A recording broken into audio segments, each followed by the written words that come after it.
Hey, welcome back to Modern Arnis Basics. I'm PG Body.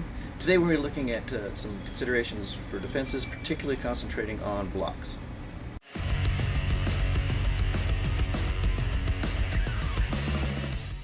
Alright, so now we're considering defenses, and we're going to start with blocking. But I like to think of defending against an attack as in a spectrum. Either you're not there, don't be there. Best block in the world is don't be there. Hanshi Raymond Montoya told me this a long time ago, and it's a great thing to remember. Best block in the world, don't be there. All the way from there to blocking to disarming. And there's places in between, like parrying is in between not being there and blocking, controlling is in between blocking and disarming. But the spectrum is spanned really well by thinking of evade, block, and disarm. As we look at the basic blocks, single stick again, there's several named blocks. And I'm going to talk about the blocks in general, and we're going to talk about ways to do them and then how to use them, okay? So you've got sweep blocks. Sweep blocks are going to be either across or cross and back. Across and back, those are sweeping across. And it can be low. It can be low. If my tip is down, I just came from a low strike and somebody's blocking here or attacking here, I might do a tip down block. That's still a sweep block, but it's tipped down. We've also got a roof block, okay, a shield block. Both of those are considered umbrella blocks, or in Filipino Tagalog, it's kasiligang. But notice I'm moving with each one. Now, as you do these basic blocks, you can do them a variety of ways. So if I just take a look at, right now, a microscope, put a microscope on the sweep blocks, I can do the sweep blocks unbraced, just swinging through, okay? I can do them braced, okay? I can do them dos manos, right? So I can go up here, block, okay? So, unbraced, braced, dos manos. That's your three characteristics or types of blocks that you're going to do for each of these things. You can do the other blocks that way too. If I'm going to do the low blocks, I might actually choke up on it when I do the low ones. When I do the high ones, I might dos manos this way. I might brace with my forearm, or unbrace to there. Okay. Same thing here. I might brace. I'm probably not going to dos manos that way, but I might go dos manos that way. So an important point to remember with blocking is, what is a block trying to do? A block is trying to stop the attack from getting at you. You are there, it's trying to get to you, you're stopping it. So a block is, by definition, a stop. Few things let that happen. The first one, and my biggest pet peeve, is when people wait. Okay? The attack's coming in, I'm going to put up my stick and block it that way. In reality, that's not going to happen.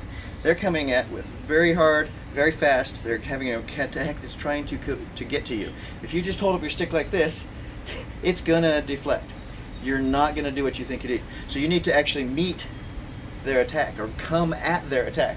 You also need to move, either into it or change your range, like we discussed in the last video about ranges.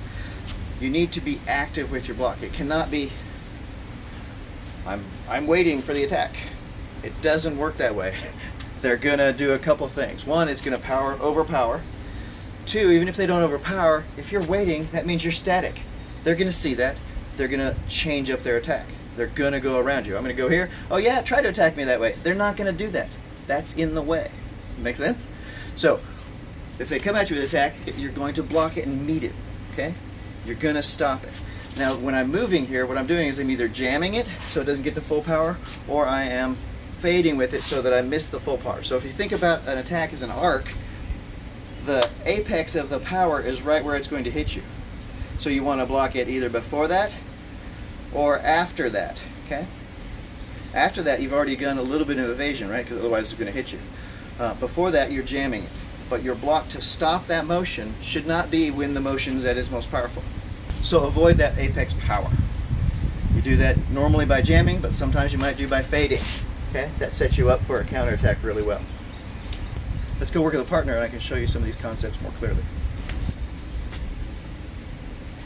Alright, so we're going to look at an attacker attacking us, and I'm going to make some of the points that I already described against a person. So he comes in and attacks me. If I don't do anything, he hits me, right? So there's a couple of things I have to do. Remember, we're talking about blocks. A block is force on force, so make sure it does that. So he comes in, I stop that motion. He's stopped. I did not just do this. I didn't come up and step in and go here, hit my stick. Okay? Because what's going to happen if he sees that? If I step in and try to just shield, he's going to go around the shield. Why would he hit the shield? So I come in here and he hits. Oh, he might abort there, or he might just hit lower, right? He might go here and ooh, because I was sitting there going, I'm here. He's not going to go through that. So what I need to do is, he's coming in attack. I see where the attack is. I attack his attack. That's really how block is work. Remember I said force on force. So for a block to work, the attack comes in, I force on force it to stop it. If I meet it with the same force as it's coming, that will stop it. If I meet it with more force, I will deflect it with a force on force. I can also deflect it by going with it. We'll talk about that the next class. But the idea is I have to meet it. So again, he can come in from the backhand strike, so you can see a different angle, and he's going to hit me if he comes in, right? So I come in, I jam it, okay? I still got this hand here just in case he wanted to keep following through. If he keeps following through, I've got that hand there. Now, I can also do that, dos manos. He comes in, okay, it bounced off. I stopped it so well. Even if he uses two-hand strike, dos manos is great. Okay? I met it though. Again, I didn't just go here, try to hit me. He's not going to do that because that's in the way. Okay? If I did that, he might hit me lower, right? He comes in, he tries to hit me.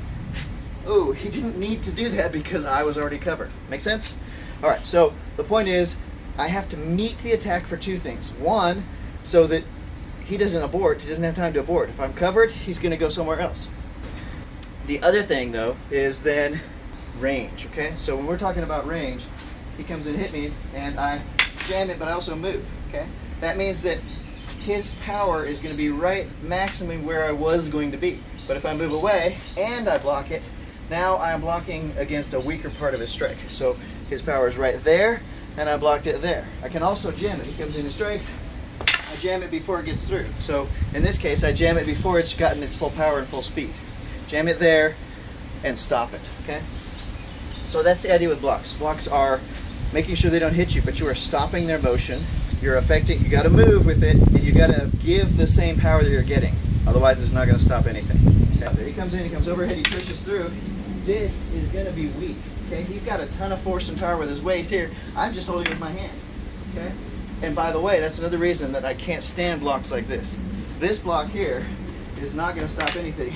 There's no fingers holding in place. So I gotta hold it good, and I gotta meet it. I'm meeting it and going out.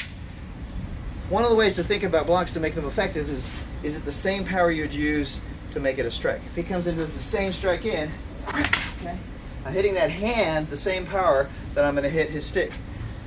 That's my block in real fight, okay, in the real arts. But we can't train that way and have partners. So we hit the stick and control, okay? That lets us train. But going back to that, to remember that, yeah, if I'm going to do a block, I have to have the same power as an attack. One of the ways it gets me there is if I think about hitting that hand. So the point is, the block is meeting the force and stopping the motion. That's the key identifier for a block. All right, switching sides real fast. I want to give you an angle so you can see what I was talking about when a block ends up being a weak shield.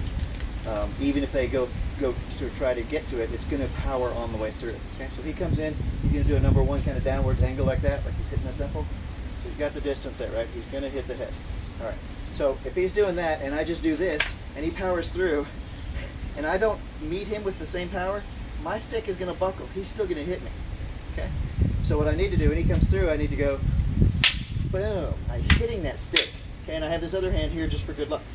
But he's coming down, and I'm hitting. Okay, I'm hitting that. Make sense? Now, I could have also done a dos manos. He comes in and I do dos manos. That's going to be braced. But there's a couple things you need to worry about with dos manos. Notice that when I'm blocking him, I'm hitting him more on the belly of his stick. The reason for that is if I do this, one, he might break my stick. Two, if he follows through, he's still going to hit me. So I delayed it, but I'm still going to get hit. So what I need to do, like I said, is go in and he's going to block. Boom, I jam in there. So even if he follows through, boom, like that, yes. So I've stopped it from hitting me. Whereas if I did it out here, boom, I still get hit. Okay? So there's a few things there. One, I met force on force. I was active, whether it's a stick, whether it's a brace stick, however I'm doing it, I need to be actively going into it. Okay? Another way to practice that as an attack is if he's just standing there in a target, and I make this upwards block and attack, he's just standing there, that's my block. So when I do this block, that's really an attack. I can do it the other direction. That's my block, but now it's an attack. If you think about them the same way, you can use them with the right power to be an effective block. if you gauge the distance right, that you didn't need to block it anymore, you then abort it to an attack. Oh, but I didn't need to block, so I made that my attack. He still continues on through. He didn't hit me, okay? So that's what I'm talking about with that. Always be aware that the power isn't like an attack, the targeting can be like an attack, you can abort into an attack, but you want to make sure that your block has the right power, the right positioning, the right jamming effect, so you don't get hit. So you stop the attack. That's the key. Block is stop attack. Okay? All right. All right, so hopefully you like that. If you did, please like, share, and subscribe, and we'll catch you the next time. The next time I think we're going to do parrying, okay? That's a redirection. So now we're not stopping attack, we're doing some more fun things with more opportunities. All right, take care.